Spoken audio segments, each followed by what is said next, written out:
कहानी की शुरुआत होती है अंतरिक्ष में, जहाँ एक अनजान उड़ने वाली चीज धरती की तरफ तेजी से बढ़ रही थी। पृथ्वी के एटमॉस्फेयर को पार करने के बाद वो सीधा जॉश नाम के एक लड़के के बेडरूम की खिड़की की तरफ आई, जहाँ जॉश अपने टेलीस्कोप से आसमान को देख रहा था। अचानक से उस चीज को देखकर जॉश घबरा गया, लेकिन वक्त रहते साइड हटकर उसने खुद को बचा लिया। फिर वो चीज कमरे में इधर उधर टकराती हुई सीधा उसके एक्वेरियम में जा गिरी। टकराने की आवाज सुनते ही उसकी माँ जीना वहाँ पर आ गई और जॉश ने उन्हें सब कुछ बताया, लेकिन उन्होंने यकीन नहीं किया और उसे सोने को कह दिया क्योंकि रात बहुत ज्यादा हो गई है। खैर, अपनी माँ के जाने के बाद जॉश दोबारा से उस अनजान चीज के पास गया और तब एक और अजीबोगरीब बात हुई। वो रहस्यमयी चीज धीरे धीरे एक्वेरियम का सारा पानी अपनी तरफ खींचने लगी, जैसे उसमें छोटा सा बवंडर बन रहा हो। अब इस बात को लगभग 3 महीने बीत चुके हैं और फिर एक दिन अचानक से स्टैच्यू ऑफ लिबर्टी के पास आसमान से एक बड़ा सा गोला आकर गिरा। लेकिन ये कोई मीटियोर नहीं था, बल्कि ये तो एक इंसान है जिसने सफेद सूट और टाई पहने हुए थे। वो देखने में बिल्कुल इंसानों जैसा था, लेकिन असल में एक बड़ा अजीब सा जीव था जो अपने शरीर और कपड़ों को एडवांस टेक्निक से ठीक कर सकता था। साथ ही उसकी सारी मूवमेंट भी बिल्कुल रोबोटिक सी लगती थी। खैर, अब धरती पर आने के कुछ ही मिनटों बाद वो एक बोट के पास गया, जहाँ उसका पहली बार इंसानों से सामना हुआ। एक औरत उसे देखकर बड़े प्यार से मुस्कुराई, लेकिन वो वापस इतने अजीबोगरीब तरीके से मुस्कुराने लगा कि सब कुछ बड़ा ऑकवर्ड सा हो गया।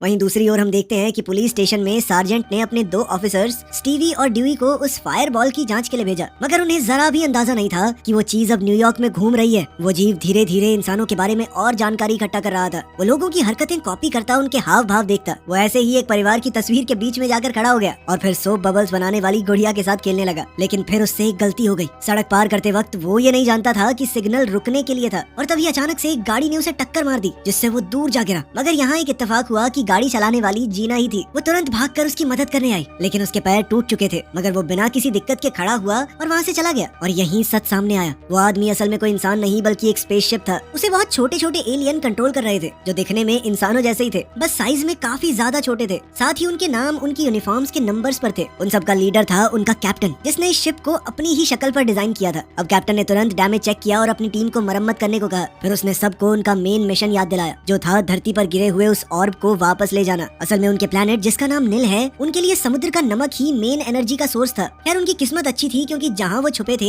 वही गली जॉश के घर के बिल्कुल पास थी। अभी तक वो ऑर्ब जॉश के पास ही था। जब जॉश स्कूल के लिए निकलने वाला था, तभी उसने खिड़की से उस अजीब आदमी को गली में खड़ा देखा। इस बारे में उसने तुरंत अपनी माँ को बताया। दोनों जल्दी से वहाँ गए और जीना ने उसे पहचान लिया कि ये तो वही आदमी है जिसे मैंने अपनी गाड़ी से टक्कर मार दी थी। वो फिर से उससे माफी मांगने लगी, लेकिन अंदर बैठे एलियंस के लिए ये पल काफी घबराहट भरा था, क्योंकि पहली बार उनकी किसी इंसान से बात हो रही थी। आखिरकार कैप्टन ने शिप का स्पीकर ऑन करके जीना से बात करने की कोशिश की, लेकिन स्पीकर की आवाज इतनी तेज थी कि जीना और जॉश दोनों के कानों में दर्द होने लगा। खैर, जल्दी ही क्रू ने इस दिक्कत को ठीक कर लिया और कैप्टन ने कहा कि मुझे आपकी माफी स्वीकार है। लेकिन जीना ने कहा कि नहीं, ऐसे नहीं, आप एक बार घर पे आइए, मैं आपको कॉफी पिलाती हूँ। जब वो वहाँ पहुँचे तो जीना ने उसे पानी का ग्लास दिया और उसका नाम पूछा। अब क्योंकि कैप्टन के पास कोई खास जवाब तैयार नहीं था, तो उसने नंबर 3 से पूछा कि जहाँ पर हम उतरे हैं, इस जगह पर सबसे आम नाम कौन सा है। जिसके बाद उसने अपना नाम डेव बताया। फिर दोनों की बातचीत चल ही रही थी कि तभी अचानक एक कबर्ड में डेव को जॉश की एक तस्वीर दिखी, जिसमें उसके हाथ में वही ऑर्ब था। अब उसे अपनी मंजिल मिल चुकी थी। उसने जीना से अलविदा कहा और सीधा लड़के को ढूंढने निकल पड़ा। मगर स्कूल जाते वक्त डेव का कोट पैंट लोगों का काफी ध्यान खींच रहा था। ये सब देखकर कैप्टन ने ऑर्डर दिया कि हमें अपना हुलिया बदलना पड़ेगा। फिर क्रू उसे कपड़ों की दुकान पर ले गया। वहाँ एक शर्ट चुनने के बाद टीम ने डेव को वो पहनाने की कोशिश की, लेकिन शिप के कंट्रोल अभी इस चीज के लिए तैयार नहीं थे। लेकिन कुछ ही पलों में डेव कपड़ों में बुरी तरह से फंस गया। वो खुद को निकालने की कोशिश करता रहा, लेकिन उल्टा और ज्यादा उलझ गया और इसी चक्कर में दुकान की चीजें गिराने लगा। खैर, फिर एक क्लर्क ने आकर उसकी मदद की और उसके लिए आरामदायक कपड़े निकाल दिए, लेकिन अभी उसने पैसे नहीं दिए थे। तब डेव ने अपने स्कैनर से पैसों का डिजाइन कॉपी किया और जैसे ही वो फिटिंग रूम में गया, उसने बिल्कुल एग्जैक्ट कॉपी बना दी। हाँ, ये बात अलग है कि वो काफी अजीब सी जगह से गिर रही थी।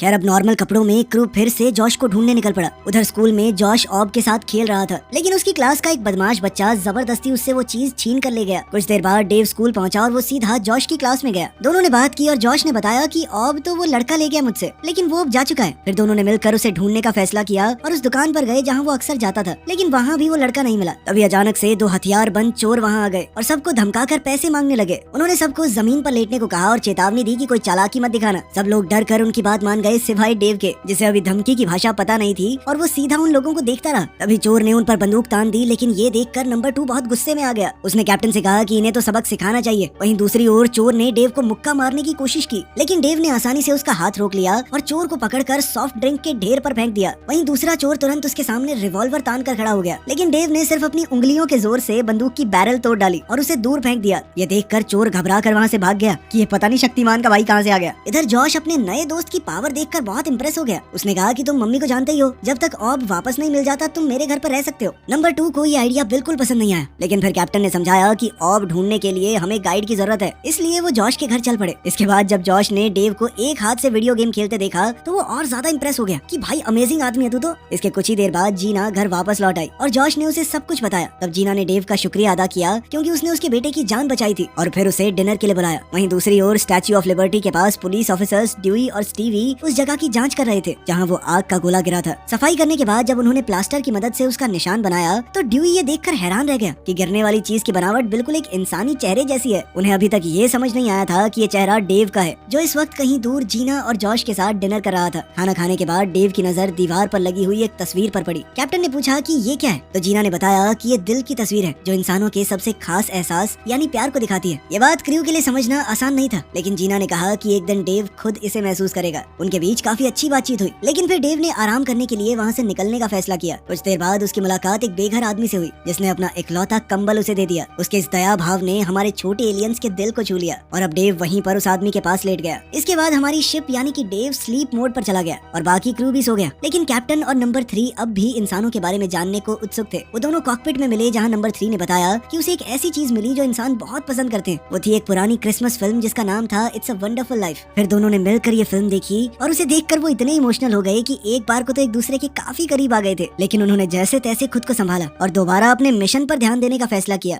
फिर अगली सुबह दोनों पुलिस वाले स्टेशन वापस आए और अपनी खोज के बारे में सबको बताया। उन्होंने कहा कि शायद कोई इंसान जैसा एलियन भी उस फायर बॉल के साथ गिरा है, लेकिन सार्जेंट ने कहा कि कोई ऐसे कैसे बच सकता है, तू पागल वागल है क्या, चलो जाओ किसी और केस पे ध्यान दो। मगर ड्यूई ने हार नहीं मानी। उसने उस एलियन का स्केच अखबार में छपवा दिया ताकि लोग उसे ढूंढने में मदद कर पाए। वहीं दूसरी ओर डेव जागा तो कैप्टन को पता चला कि शिप के पास सिर्फ 12 घंटे की एनर्जी बची है। अब उसने तुरंत सबको ऑर्डर दिया कि ऑब को ढूंढना सबसे जरूरी है, वरना वो अपने प्लेनेट पर वापस नहीं जा पाएंगे। लेकिन इसी बीच जीना और जॉश ने अपने नए दोस्त से कहा कि आज हम तुम्हें थोड़ा घुमा कर लाते हैं। इस बात के लिए कैप्टन ने हामी भर दी। इसके बाद सब मिलकर एक अम्यूजमेंट पार्क गए जहाँ डेव ने हॉट डॉग खाने के लिए कंपटीशन में हिस्सा लिया। अपने रोबोटिक शरीर की वजह से वो बहुत तेजी से हॉट डॉग खा रहा था। आखिरकार कंपटीशन जीतने के बाद उसे एक टेडी मिला। तब नंबर 3 के कहने पर कैप्टन ने डेव से वो जीना को गिफ्ट दिलवा दिया, जिससे वो काफी खुश हुई। सब कुछ बढ़िया जा रहा था, लेकिन तभी उस बदमाश लड़के ने जॉश को वहाँ ढूंढ लिया और उसे फिर से परेशान करने लगा। जॉश ने फिर भी हिम्मत जुटाकर कहा कि वो ऑब मुझे वापस चाहिए, लेकिन उसने मना कर दिया और जॉश के ऊपर हमला करने की कोशिश की। मगर तभी डेव वहाँ पर आ गया और उसका हाथ पकड़कर उसे उल्टा लटका दिया। इस दौरान उस लड़के की पॉकेट से ऑब गिरा और आखिरकार डेव ने उसे वापस हासिल कर लिया। इसके बाद उसने लड़के को नीचे उतार दिया और चेतावनी दी कि दोबारा जॉश को तंग मत करना। आखिरकार प्रॉब्लम सॉल्व हो चुकी थी और अब डेव अपने मिशन पर वापस जा सकता था, लेकिन तभी जीना और जॉश ने उसे पार्क में ही रुकने को कहा। हालांकि नंबर 2 बार बार कह रहा था कि काम पर ध्यान देना चाहिए, लेकिन कैप्टन ने कहा कि इंसानों को जानने का मौका बार बार नहीं मिलेगा। इसके बाद वो तीनों एक गेम स्टॉल पर गए जहाँ बेसबॉल से बॉटल्स गिरानी थी। पहली बार डेव ने जब धीरे से फेंकी तो बॉल चूक गई, लेकिन कैप्टन जीतने के लिए जुनून में इतना डूब गया कि उसने दोबारा बॉल फेंकी तो पूरा जोर लगा दिया, मगर ये उल्टी पड़ गई। बॉल निशाने पर तो लगी, लेकिन नेट फाड़ के आगे ही चली गई और जब टकराकर वापस आई तो सीधा डेव के माथे पर ही लगी। इस जोरदार झटके से अचानक से शिप बंद पड़ गई और अंदर कॉकपिट में क्रू का बैलेंस भी बिगड़ गया। इसके बाद डेव की आंखें सीधा हॉस्पिटल में खुली, जहाँ पर जब डॉक्टर्स को हार्ट बीट फील नहीं हुई तो उन्होंने करंट देकर हार्ट को दोबारा शुरू करने की कोशिश की। कई कोशिशों के बाद इन इलेक्ट्रिक झटकों से न कि सिर्फ शिप दोबारा से एक्टिवेट हो गई, बल्कि पूरी एनर्जी भी चार्ज हो गई। डेव को ठीक देखकर जीना और जॉश ने चैन की सांस ली और आखिरकार तीनों हॉस्पिटल से बाहर आ गए। लेकिन जाने से पहले कैप्टन के कहने पर डेव ने माँ और बेटे को डिनर के लिए इनवाइट कर दिया, मगर ये बात नंबर 2 को पसंद नहीं आई। उसने कैप्टन से कहा कि आप पागल हो गए हो क्या, इंसानों के इतना करीब जाने की क्या जरूरत है। ये सुनते ही कैप्टन काफी गुस्सा हो गया और उसने कहा कि नंबर 2 कॉकपिट छोड़कर चले जाओ। इस बहस के बाद कैप्टन ने दोबारा जीना से बात की और इस बार डिनर के लिए उसने एक क्यूबन रेस्टोरेंट चुना। लेकिन इसी दौरान हॉस्पिटल की एक नर्स ने उनकी बात सुन ली और डेव का चेहरा देखकर उसे ड्यूई के पब्लिश किए हुए स्केच की याद आ गई। उसने तुरंत पुलिस स्टेशन फोन करके बताया कि उनका टारगेट मिल गया है।